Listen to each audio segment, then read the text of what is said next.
കട പോയി വരുമ്പോഴാട്ടോ വീട്ടിലുണ്ടായിരുന്ന ഈ ഒരു മരത്തിന്മേലേക്ക് ശ്രദ്ധ പോയത്. മരം നിറയെ കായ, മരത്തിന് മീനും കായ ഉണ്ടായപ്പോൾ അത്ഭുതകരമായിട്ട് നോക്കിയതാണ്. അപ്പോൾ കൊമ്പിൽ നിറച്ച് ഇതായി ഒരു മുള്ളൻചക്ക ഉണ്ടായിട്ടുണ്ട്. അപ്പോൾ അമ്മമ്മ വരുമ്പോൾ അമ്മ അത് തോട്ടിയേറ്റ് വലിച്ച് അമ്മമ്മ പോകുമ്പോൾ വിൽക്കാനായിട്ട് കൊടുത്തയക്കാറാട്ടോ ചെയ്യാറ്. ഇന്ന് സൺഡേ സ്പെഷ്യലി ബിരിയാണിയാണ്. ഞങ്ങളിതാ ഒരു മാസത്തോളം എൻ്റെ വീട്ടിൽ നിന്നതിന് ശേഷം ഐക്യപ്പടിക്ക് തിരിച്ചു പോവാ കേട്ടോ. അന്നേരം ഒരു സ്പെഷ്യലായിട്ട് ഉണ്ടാക്കിയതാണ് അമ്മ ബിരിയാണി.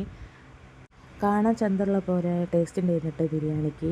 ബിരിയാണി ഉണ്ടാക്കാൻ എൻ്റെ അമ്മമ്മയും ബിരിയാണി നല്ല മീനും മീൻകറിയൊക്കെ നല്ല എന്താ പറയുക ടേസ്റ്റി ആയിട്ടുള്ള സൂപ്പറായിട്ട് അമ്മമ്മയും വെക്കും കേട്ടോ. ബിരിയാണീൻ്റെ റെസിപ്പി നിങ്ങൾക്ക് വേണമെന്ന് വെച്ചാൽ പറഞ്ഞാൽ മതി, ഒരു ദിവസം അതിൻ്റെ വീഡിയോ അപ്ലോഡ് ചെയ്യുന്നുണ്ട് കേട്ടോ. ബിരിയാണി ദമ്മ് പൊട്ടിച്ചപ്പോൾ തന്നെ അമ്മ എടുത്ത് കൊടുത്തത് കുട്ടികൾക്കാട്ടോ. കോഴിക്ക് 2 കാലുണ്ടായതുകൊണ്ട് നന്നായി, രണ്ടാൾക്കും ഓരോരോ കാല് വെച്ച് കൊടുക്കാൻ പറ്റി. ഇല്ലെങ്കിൽ എനിക്ക് കാലിട്ടില്ല, ഓന് കാലിട്ട് പറഞ്ഞാൽ അടിപിടി തുടങ്ങും. എപ്പോഴും അടിപിടിയിലിരിക്കുന്ന ആൾക്കാരാണ്. എപ്പോഴെങ്കിലും നല്ലമ്പോഴേക്ക് ഇരിക്കുകയാണെങ്കിൽ കുറച്ച് നേരം ഇരിക്കത്തുള്ളൂ.